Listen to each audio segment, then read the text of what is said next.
Hi గారు, welcome to our channel. ప్రస్తుతం మనతో పాటు దాము బాలాజీ గారు సీనియర్ జర్నలిస్ట్ ఉన్నారు. వారితో ఒకసారి మాట్లాడదాం. సార్ నమస్కారం సార్. నమస్తే. సార్, లేడీ అఘోరి అరెస్ట్ కాబోతుందంటూ వార్తలు వస్తున్నాయి సార్. అంటే తన మొదటి వైఫ్ అంటూ ఒక అమ్మాయి బయటకొచ్చి చెప్పడం చూస్తున్నాం. తనను మోసం చేశాడు అఘోరి అని చెప్పేసి కూడా ఆ అమ్మాయి ఆరోపిస్తుంది. సో నేను కంప్లైంట్ చేస్తాను పోలీసులకు అని కూడా చెప్తుంది. మరి ఈ నేపథ్యంలో అరెస్ట్ అయ్యే అవకాశం ఏమన్నా ఉందా? ఈ ట్విస్ట్‌లన్నీ చూస్తున్నాం అఘోరి ఎపిసోడ్‌లో మొదటి వైఫ్ అని, ఇప్పుడు రెండో యాహ్! వైఫ్ పెళ్లి చేసుకోవడం అని. ఏంటి సార్ ఈ ఎపిసోడ్ గురించి మీరేం చెప్తారు? అదే చాలా మంది కామెంట్లు ఏం పెడుతున్నారంటే అబ్బాయిలు, హ్మ్. సరే మేము ఎప్పటినుంచో ట్రై చేస్తుంటే ఒక గర్ల్ ఫ్రెండ్ దొరకట్లేదు. ఈ అఘోరి గాడికేంది ఇలాగ అమ్మాయిలు ఎగబడుతున్నారని. హ్మ్. ఎందుకంటే ఆల్రెడీ శ్రీవర్షిని ఇతను ప్రేమలో పడి ఇంట్లో నుంచి లేచి వెళ్ళిపోయి నిన్న యాక్చువల్‌గా వాళ్ళ పెళ్లి వీడియో రిలీజ్ అయింది. అదొక పక్క జరుగుతుంటే దానికి ముందే ఇక్కడ రాధిక అనే ఒక అమ్మాయి, ఆ అమ్మాయి అడ్వకేట్ అని చెప్తున్నారు. ఆ అమ్మాయి ముఖం అయితే చూపించలేదు గానీ ముఖానికి ఇది కట్టుకొని శివరుద్రస్వామి ఆధ్వర్యంలో ఆ అమ్మాయి మీడియాతో మాట్లాడింది. సో ఆ అమ్మాయి, నేను ఆల్రెడీ అఘోరికి నాకు పెళ్ళయింది. నాకు తాళి కూడా కట్టాడు అఘోరి. అసలు శ్రీవర్షిని మెడలో ఉండే వెండి తాళి నాదే అది. దాన్నే తీసుకెళ్ళి అక్కడేశాడు.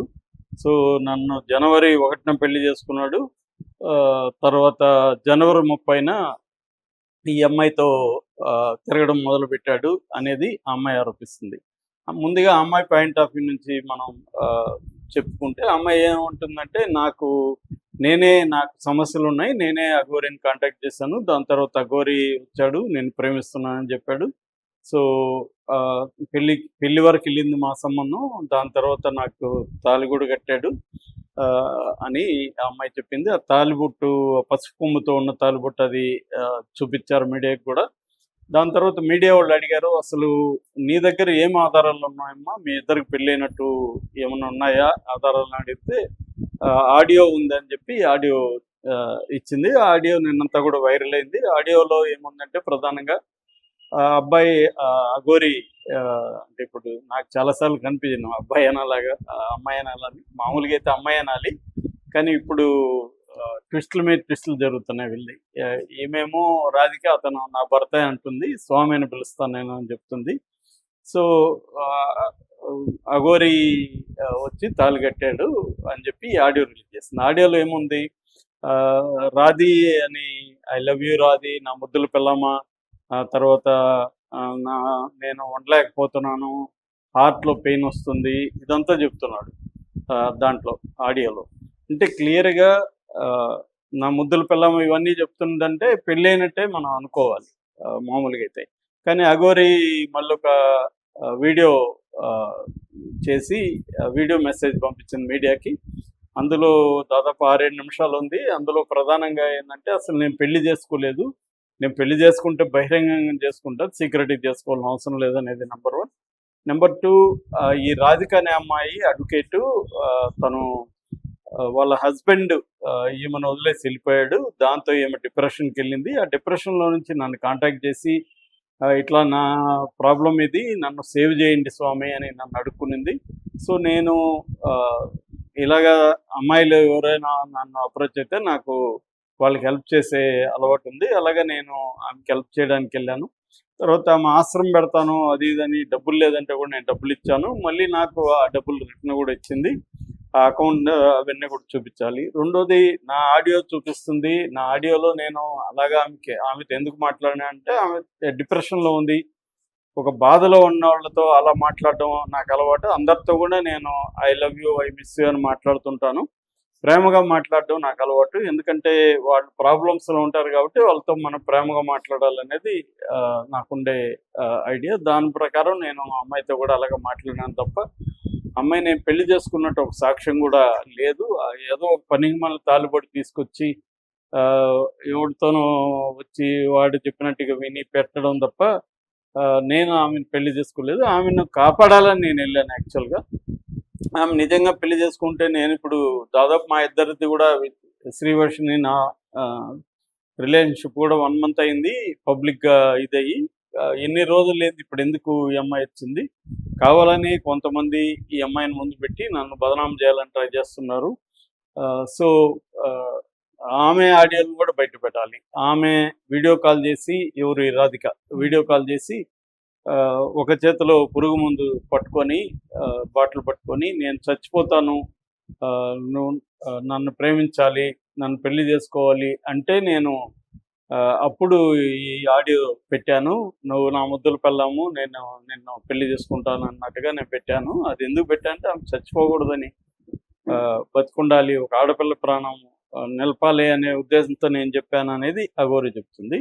సో ఇప్పుడు రాధిక ఆల్రెడీ అడ్వకేట్ కాబట్టి కోర్టులో పిటిషన్ వేసి అఘోరిని అరెస్ట్ చేసే అవకాశాలు ఉన్నాయని చెప్తున్నారు. ఆల్రెడీ అఘోరి మీద చాలా కేసులు చాలా పోలీస్ స్టేషన్లో పెండింగ్లో ఉన్నాయి.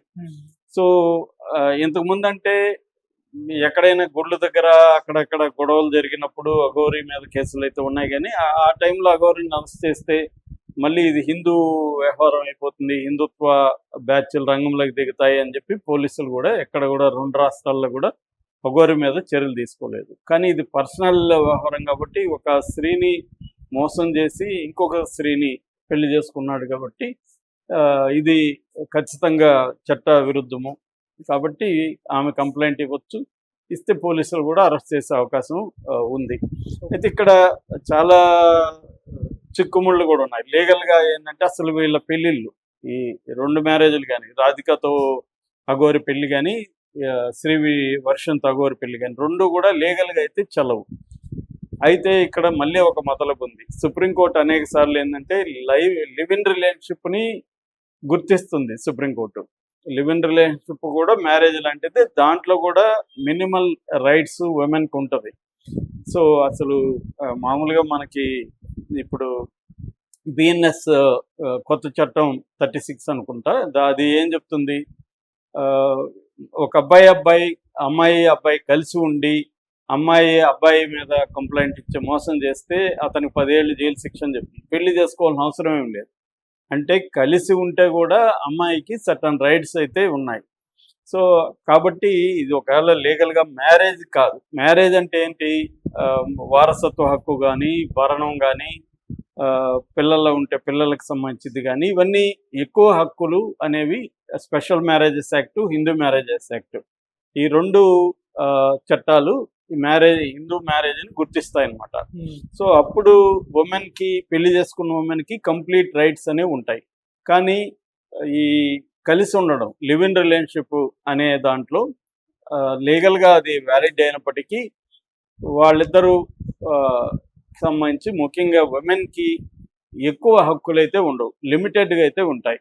అంటే అతను ఏమన్నా ఈ అమ్మాయిని బలవంతంగా వదిలించుకొని వెళ్ళిపోవడం అట్లా ఏమన్నా చేస్తే ఖచ్చితంగా ఉంటుంది.